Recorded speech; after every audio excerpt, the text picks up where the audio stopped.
La corruption touche à des degrés divers tous les pays. Ce phénomène est néfaste non seulement au niveau financier, mais également au niveau social, car elle cache souvent d'autres violations de la loi.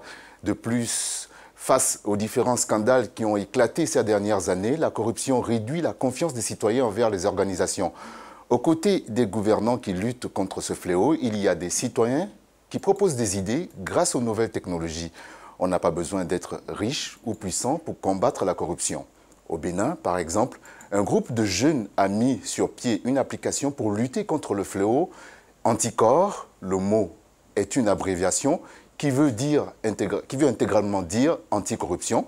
C'est un dispositif qui permet de dénoncer des actes de corruption et fournira des informations sur l'état de ce phénomène au Bénin.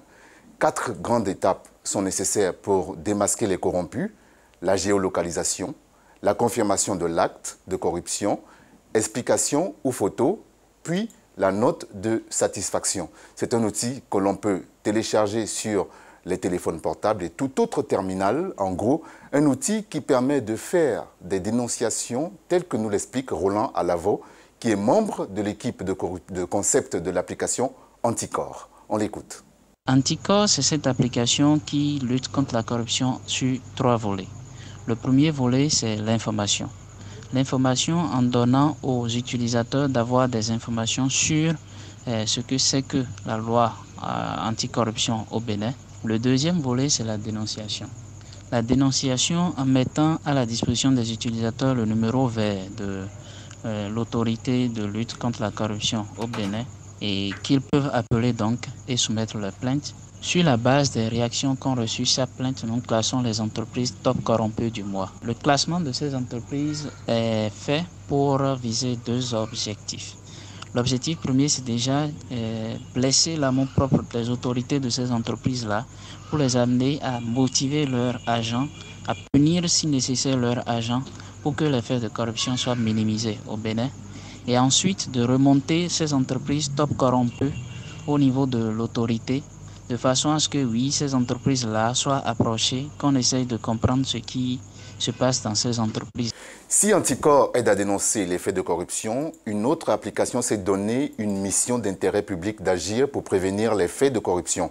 Cela se passe au Nigeria, ce pays en proie depuis plusieurs décennies à une corruption endémique. La deuxième puissance économique du continent est mal classée. Elle occupe la 136e sur 176e sur l'indice de la corruption. Et bien là-bas, Budget, une organisation basée à Lagos, pourchasse les mauvaises pratiques. Depuis 3 ans, cette jeune entreprise développe un outil collaboratif en ligne, Traka, qui a pour vocation de rendre accessible à tous l'information sur les dépenses publiques et de permettre la chasse aux projets financés et pourtant abandonnés. L'interface est très simple et accessible. Chaque projet recensé sur traka.ng est localisé sur une carte. Par exemple, si dans un village, le projet d'une école est décidé et financé par le gouvernement et que sur le terrain où le projet est censé s'édifier, rien ne se passe, vous pouvez l'identifier sur la cartographie mise en place par Traka. Un autre exemple, une infrastructure est décidée par le gouvernement central dans une localité et sur place, un élu local le fait passer pour un don. Traka donne également la possibilité de le signaler. En gros, plusieurs personnes peuvent réagir sur le même projet. L'objectif est de mesurer concrètement si le projet est fictif ou non. Écoutons à ce propos Ilef Baoudje Wadamen. Il est l'un des programmeurs de la plateforme Traka. Traka a vraiment aidé à réduire la corruption au Nigeria, car les politiciens sont maintenant plus prudents quand il s'agit de mettre en œuvre des projets de circonscription.